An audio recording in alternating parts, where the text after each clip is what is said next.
Di hari ini kita akan belajar tentang muatan IPA. Yang punya buku pena, kalian bisa lihat di halaman 150 sampai 151. Kemudian di buku lupa lampirkan ada juga 152. Seperti itu ya. Sampai di 152. 153. Oke. Ini adalah pembelajaran yang ke-12. Materi kita tentang organ-organ pencernaan hewan dan manusia serta fungsinya. Jadi di sini kita akan pelajari dulu organ pencernaan pada hewan, setelah itu baru manusia. Oke, kita masuk kepada yang hewan. Ya, di sini adalah serangga. Ini adalah proses pencernaan dari serangga.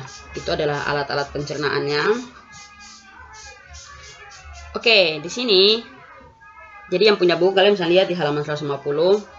Ya, di sini makanan akan masuk dan dikunyah melalui mulut. Ya, bukan hanya pada serangga ya, tapi manusia kah, hewan yang lain juga tetap seperti itu. Makanan masuk melalui mulut. Oke, setelah itu makanannya nanti dikunyah itu, setelah dikunyah itu akan masuk di tembolok. Di sini. Tembolok itu merupakan tempat penyimpanan sementara.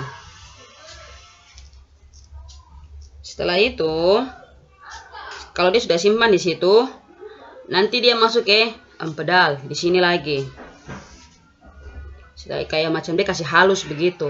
Kalau sudah makanan tersimpan di tembolok, tempat penyimpanan sementara, setelah itu akan dikasih pindah lagi ke empedal. Di sini baru dikasih halus lagi. Seperti itu. Kemudian di tempat empedal ini disebut dengan lambung pengunyah. Setelah itu untuk dilumat dan dihancurkan, yang tadi buku bilang nanti dihancurkan, dihaluskan di sini. Setelah hancur, makanan masuk ke lambung untuk dicerna oleh enzim. Di sini. Ini kantong lambung ya. Kemudian di sini. Setelah itu lalu masuk ke usus untuk diserap. Di sini. Jadi kalau sudah di sini, kemudian di usus ini baru diserap. Kemudian sisa-sisa makanan akan dibuang melalui anus di sini.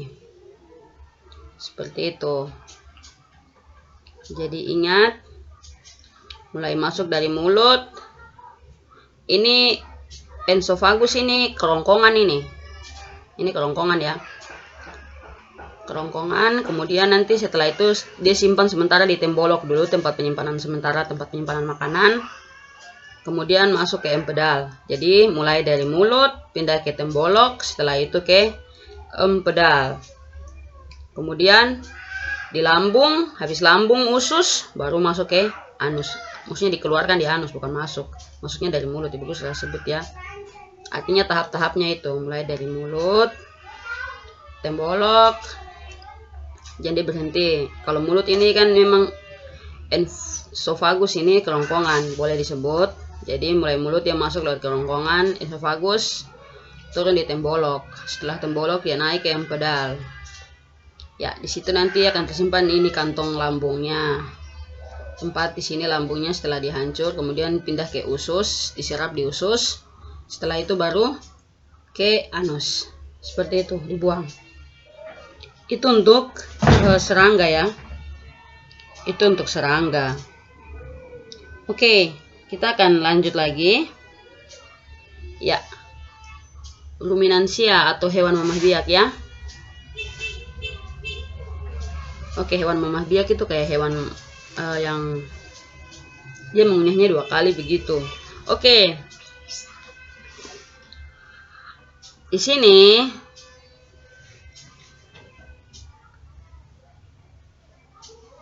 mengunyah 2 kali, kemudian dia menyusui.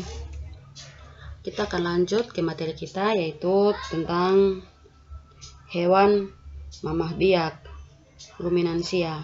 Oke, di sini pertama ini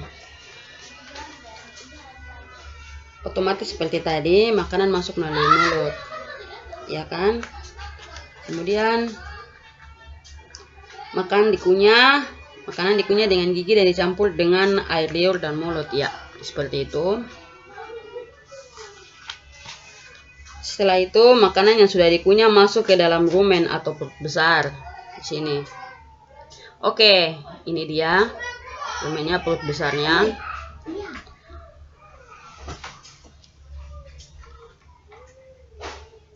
Oke, rumen berfungsi. Pengertian rumen. Rumen berfungsi sebagai tempat fermentasi oleh mikroba, tempat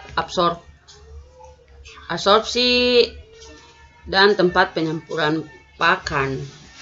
Jadi kayak sapi dia makan tuh nanti ditampung di situ dulu. Seperti itu ya. Kemudian saat istirahat, makanan kembali ke mulut untuk dikunyah lagi. Jadi seperti itu memang. Jadi biasanya kalau siang, kamu boleh perhatikan sapi ketika dia beristirahat, dia tidur, dia punya mulut pasti komat-kamit, bergerak-gerak. Karena dia ambil makanan yang tadi dari sini, rumen ini, kasih kembali, terus dia kunyah lagi, kasih halus. Biasanya kalau kalian lihat sapi itu kan, kalau dia makan rumput telang-telang saja begitu, toh dia kunyah langsung masuk tanpa dia harus kasih kecil. Jadi kayak besar begitu potongan makanan yang masuk, rumputnya itu. Nanti ketika beristirahat, baru dia akan menghaluskan, mengunyah lagi yang tadi dia makan itu, kasih halus lagi. Jadi seperti itu. Kemudian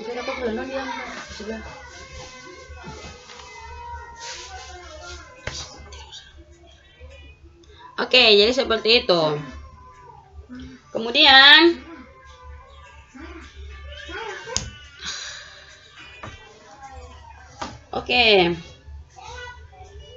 selanjutnya nanti kalau sudah selesai istirahat, dia sudah tadi kan kunyah waktu istirahat.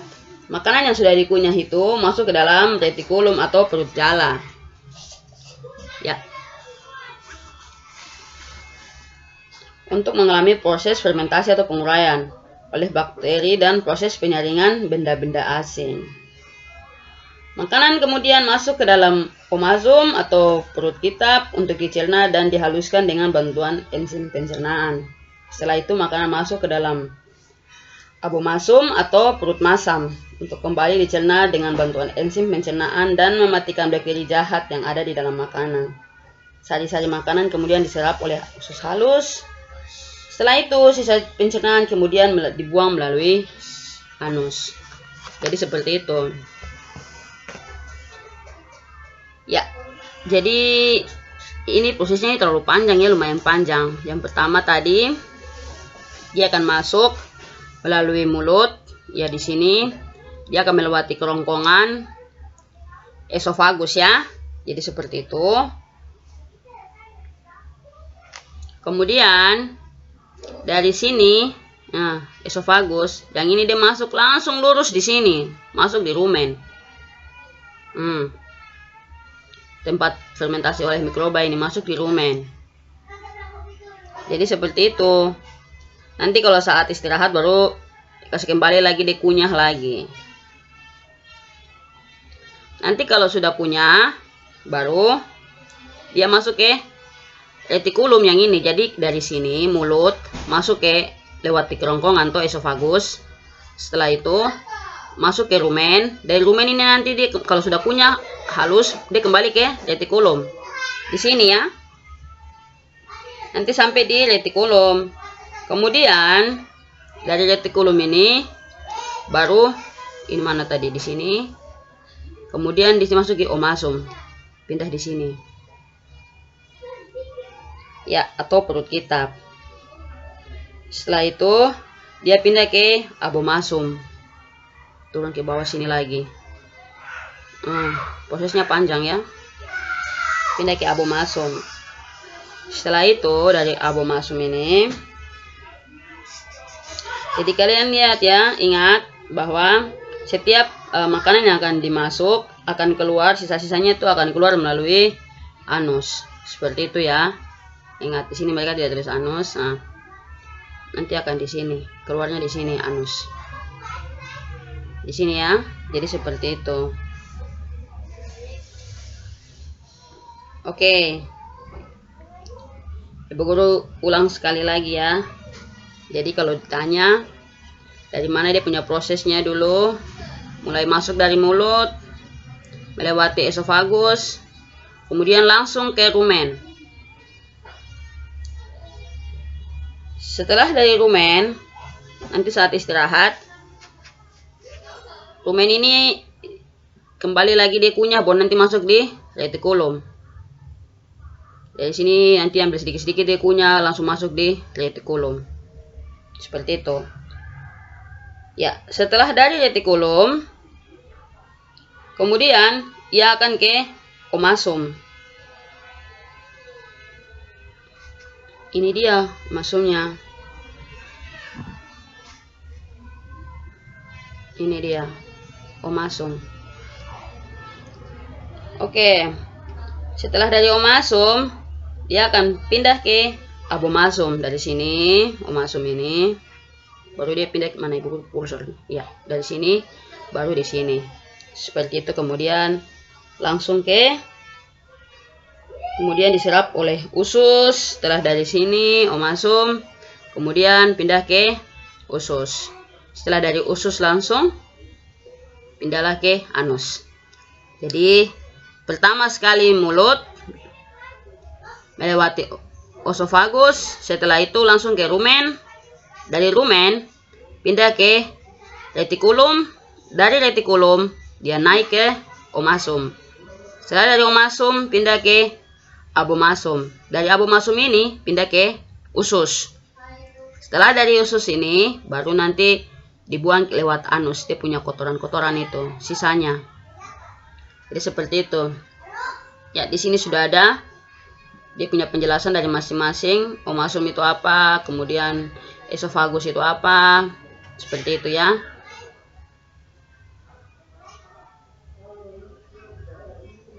Ya, jadi ingat ya, ini rumen ini dia punya ini panjang sampai di sini. Oke, jadi buku pikir demikian. Lanjut lagi. Ya. Ini yang tadi kita sudah bicara tadi.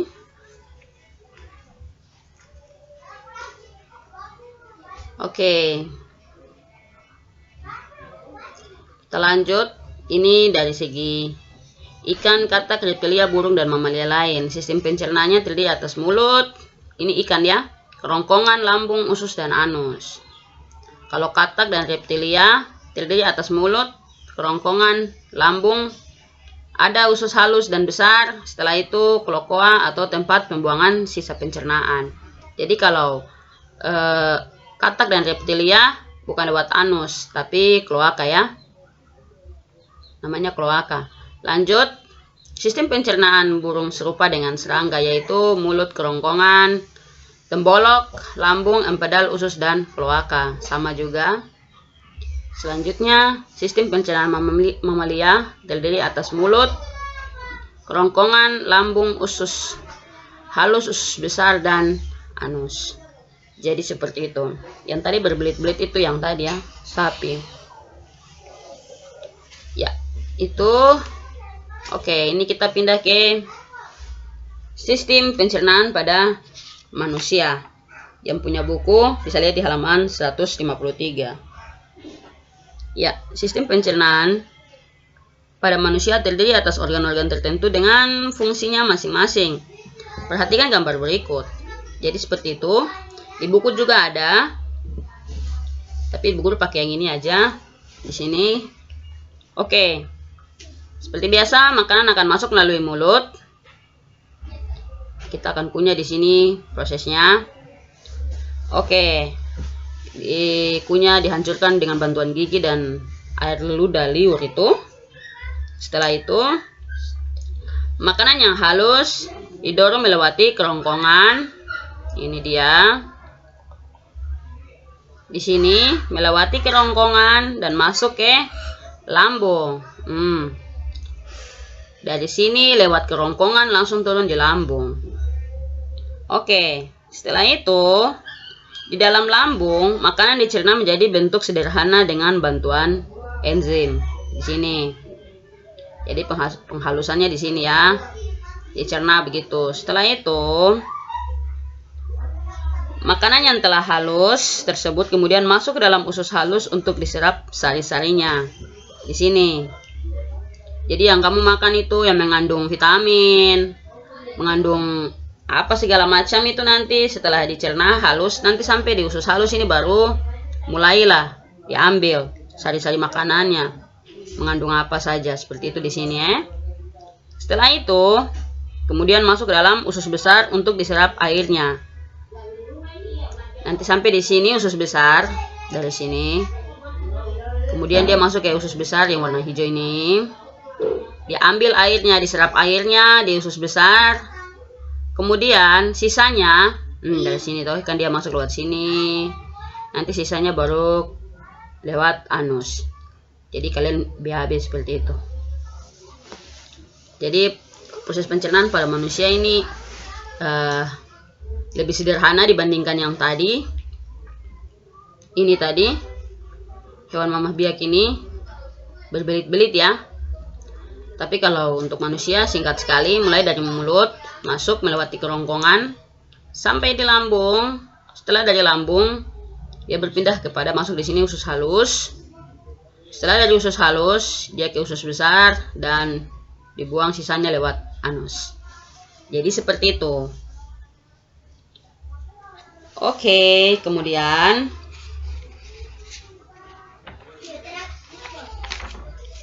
kita ulang lagi bahwa ingat, jadi ketika ditanya prosesnya yaitu mulut, kerongkongan, lambung, usus halus, usus besar, kemudian anus. Jadi seperti itu. Oleh sebab itu di lambung ini biasanya akan terus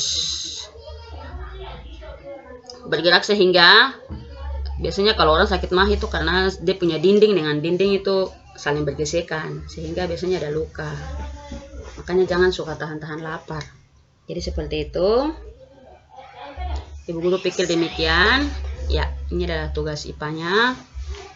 Halaman 151, nomor 1 dan 2. Halaman 153 hanya nomor 3. A, B, C, dan D. Ini ada gambar di sini ya. Kamu tinggal isi. Oke. Jadi ingat halaman 151 nomor 1 dan 2, kemudian halaman 153 A, B, C, dan D. Itu saja. Langsung dijawab. Yang mau kerja langsung di buku cetak boleh, yang mau kerja di buku biasa juga boleh. Demikian pembelajaran kita di hari ini. Selamat pagi.